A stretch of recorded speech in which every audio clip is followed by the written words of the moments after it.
से 10 से लेके 50% की छूट।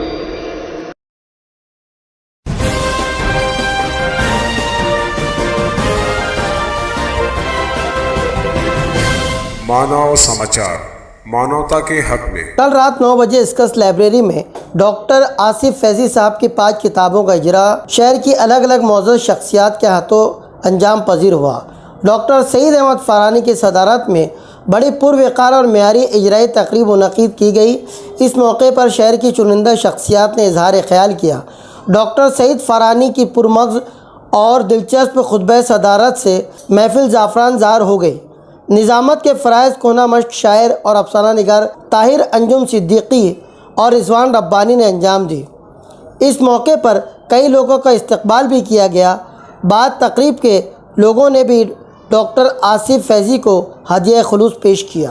मैं सबसे पहले डॉक्टर आसिफ फैजी साहब को इस जंबो इजरा की मुबारकबाद पेश करता हूँ और अल्लाह रब्बुल इज़्ज़त से दुआ को हूँ कि वो इन किताबों को शरफ़ कबूलियत अता फरमाए और क़ारीन के लिए मिशल राह और मुझे लगता है कि शायद इन 5 किताबों में अगर कोई सबसे ज़्यादा खुश्क मौजूद है तो वो आदाब तहकीक ही है और इसमें इस साजिश में इमरान जमील और अफजाल अंसारी बराबर के शरीक। हाज़रीन, तहकीक और इंसानी रिश्ता अज़ल से है, ये अज़ल से चला आ रहा है। दुनिया बनने से पहले जो है तहकीक मौजूद थी। जब आदम अलैहिस्सलाम को कह दिया गया कि ला तक़रबा हाज़िही शजरत फतकूना मिनज़ ज़ालिमीन, लेकिन उसके बावजूद वो मादा जो फितरत इंसानी में मौजूद था, उस मादे ने, उस तहकीक के मादे ने हज़रत आदम अलैहिस्सलाम को उकसाया कि वो देखें कि आखिर इस दरख्त के करीब क्यों नहीं जाना। तो ये दुनिया की सबसे पहले तहकीक, कुछ जानने की ख्वाहिश, कुछ समझने की चाहत और तहकीक व जुस्तजू की आरज़ू इंसान में अज़ल से मौजूद। अब सवाल ये पैदा होता है कि अगर ये जुस्तजू, ये आरज़ू, ये ख्वाहिश इंसान में मौजूद थी तो फिर तहकीक पर किताब की ज़रूरत क्यों पेश आई? ये किताबें तहकीक के लिए एक राह मुतय्यन करती है। ये किताबें तहकीक के लिए राहें खोलती हैं और जिस तरह से वक्त तेज़ी के साथ बदलता जा रहा है। 2-3 किताबों की गुलनुमाई एक नशिस्त में की गई, ये तो कई बार देखा और पढ़ा है, लेकिन मैं वक्त 5 किताबें ऐसा शहर की तारीख में, बल्कि मैं समझता हूँ कि उर्दू अदब की तारीख में कोई मिसाल नहीं मिलती या कम से कम नहीं। अभी सलीम जलाल साहब ने अभी मुझे बताया, वो किताबें जो थी वो दूसरों की लिखी हुई थी, उसको उन्होंने फिर से शाये किया था और ये किताबें, ये ज़ाती किताबें खुद की। तो ये फ़र्क है दोनों में। इससे पहले 2019 में उन्होंने किताब आदाब तहकीक लिखी थी और अभी फिलहाल इन 5 किताबों के अलावा मज़ीद 3-4 किताबों पर काम कर रहे हैं। जितना उन्होंने लिखा है उतना तो हमारा आम अदीब पढ़ता भी नहीं। जब उन्होंने मुझे किताबिस्तान पर तबसरा करने का बारे सौंपा तो पहले मैंने इनकार किया कि ये तो मेरा मैदान ही नहीं है।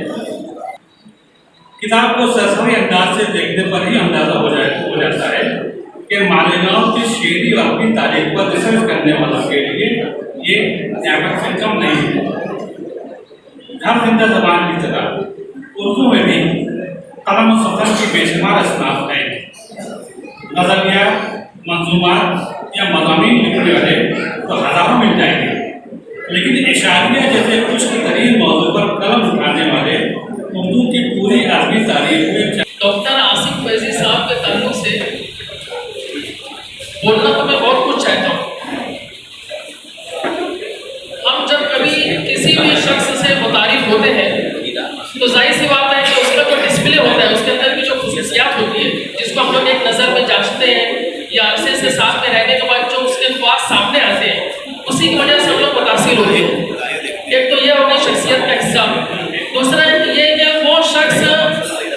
असली उलूम में, मजहबी मालूमात में और दीगर समाजी शऊर में कितना ज़्यादा जो तो वर्सटाइल है, कितने ज़्यादा उलूम पर दस्तरस रखता है, उसकी मालूमात कैसी है और उसका इम्प्लीमेंटेशन वो अपनी निजी ज़िंदगी में और समाजी ज़िंदगी में, पेशा वाराना ज़िंदगी में किस तरह से करता है। इन तमाम चीज़ों की वजह से किसी की शख्सियत सामने आती है और उनसे मुतासिर होते हैं। मैं डॉक्टर आसिफ फैजी साहब को तकरीबन 1995 से जानता हूँ। मेरे ख्याल से उनके वालिद साहब के पास में कुछ किताबों के ताल्लुक से मैं गया था। किताबों का नाम भी आज तक याद है, तलबीस इब्लीस और इस तरह की 2 किताबें और थी गालिबन। और उनसे बातचीत के दौरान डॉक्टर आसिफ, अच्छा इस खानदान की, इस खानवाने की खूबी ये है कि चाहे हम लोग अशफाक अब्दुल से मुलाकात करें या डॉक्टर आसिफ फैजी से मुलाकात करें या डॉक्टर ज़ियाउर रहमान से मुलाकात करें या अब्दुल रहमान से, तो हम लोग ये पाते हैं कि कोई भी एक शख्स से अगर मुलाकात हो गई तो लगता है कि बाकी तीनों भाइयों से मुलाकात हो गई। इश्क होता याद रफ्ताना, इस जिंदगी में आप कोई क्या क्या किया करें। मैंने ये शेर आसिफ फैजी को जब कहा तो उन्होंने कहा कि किताबें लिखा करें। सामने किराम, मैं सबसे पहले आसिफ के वालिदैन को मुबारकबाद देना चाहूँगा कि जिन्होंने इतनी अच्छी तरबियत की कि यानी कि कामिल शख्सियत जो है हमारे सामने आसिफ फैजी की शक्ल में आई। मैं उनके वालिदैन के बाद उनकी शरीक हयात को मुबारकबाद देना चाहूँगा। कहते हैं कि अगर बीवी खराब मिले तो शायरी अच्छी हो जाती है और अगर बीवी अच्छी मिल जाए तो नस्ल अच्छी हो जाती है। आसिफ फैजी साहब को मैं तकरीबन जब से मालेगांव आया हूँ 20-25 साल 30 साल से हो गए, मैं जब से देख रहा हूँ स्टेज पर मैंने उनको अक्सर देखा।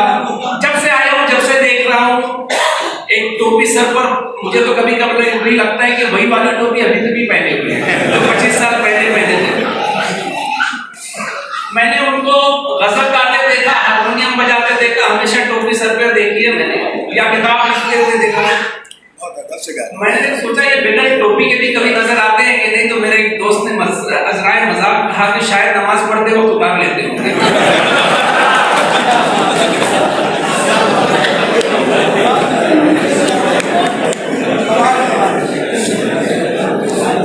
मुझे आज अजीज मियाँ कव्वाल थे, उनकी एक बड़ी मशहूर कव्वाली थी कि बख्श देता तो बात कुछ भी ना थी। उससे पहले एक शेर कहते थे कि ए खुदा वो कौन है जिन्हें तौबा की मिल गई फुर्सत, हमें गुनाह भी करने को जिंदगी कम है। तो मैंने थोड़ी तहरीक कर दी कि ए खुदा वो कौन है जिन्हें लिखने की मिल गई फुर्सत, हमें मुताला करने को जिंदगी कम है।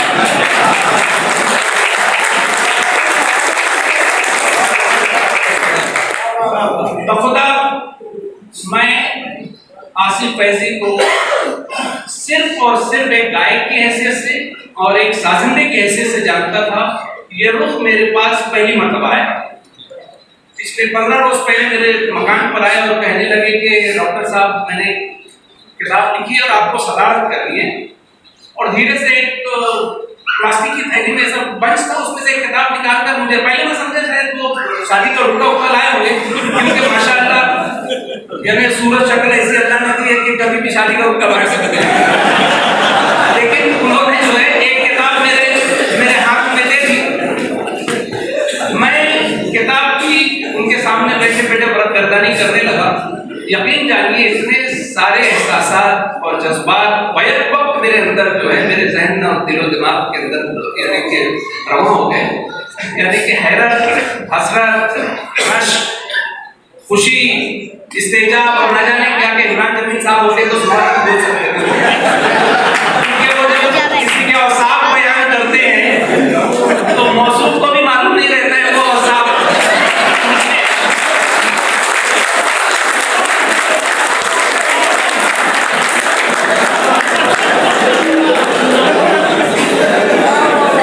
किताब पढ़ने के बाद किताब की चंद सुतूर मैंने यहाँ वहाँ से पढ़ी तो मुझे लगा कि इस बंदे ने मेहनत बहुत की है। वो किताब मैंने यूं ही ऐसे उठाकर वापस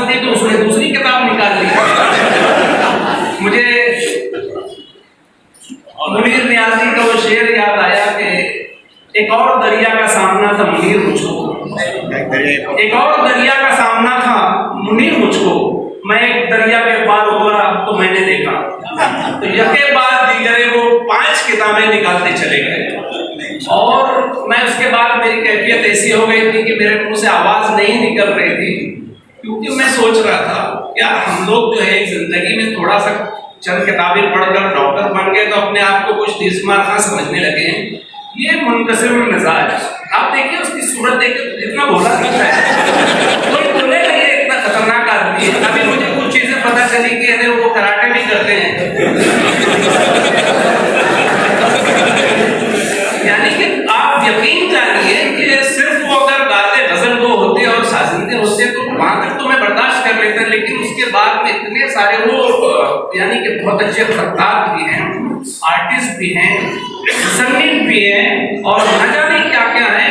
मुझे हैरत होती है कि अल्लाह ताला ने इतनी सारी सिफात एक बंदे में कैसे रख सकता है।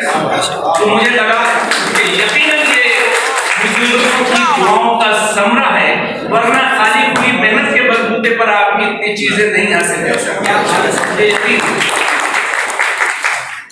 दोस्तों, इल्म का उसूल और तरसील यानी कि सदियों से यानी चला आ रहा है और उसकी शक्लें बदलते रहती हैं। एक जमाने के अंदर लोग अपने गुरु के पीछे पीछे, जब भी मुझे रोक लो पीछे शर्ट खींचेगा, मैं जुलेखाई की शिकायत नहीं करूँगा। तो मैं बता रहा हूँ कि इल्म के उसूल के लिए लोग अपने गुरु के पीछे पीछे घूमा करते थे, और पता नहीं गुरु लोग क्यों जंगल की राह लेते थे। लोग उनके पीछे पीछे जंगलों में घूमते रहते थे इल्म हासिल करने के लिए। फिर उसके बाद किताबें छपने लगी तो लोग जो है जब किसी टॉपिक के ऊपर रिसर्च करना चाहते थे तो लाइब्रेरियों के साथ खाना करते थे, यहाँ वहाँ लाइब्रेरियाँ जाते थे। और फिर एक वक्त आया, डिजिटलाइजेशन का वक्त आ गया, जब चीजें डिजिटल हो गई तो अब आदमी ना जंगल की राह लेता है, उसे किसी गुरु की जरूरत नहीं होती है, उसे ना ही लाइब्रेरियाँ छाननी पड़ती है, सिर्फ उसे एक चीज दरकार होती है, वो है इंटरनेट। अगर आपके पास इंटरनेट है तो आप गूगल के सबसे बड़ा गुरु, वो एकलव्य था ना, उसका गुरु द्रोणाचार्य था, उसने गुरु दक्षिणा के अंदर अंगूठा मांग लिया था अपने शागिर्द से, एकलव्य से। लेकिन हमारा ये जो इंटरनेट गूगल है वो गुरु दक्षिणा में कुछ मांगता नहीं, थोड़े से डाटा मांगते हैं देखो मेरे ख्याल से।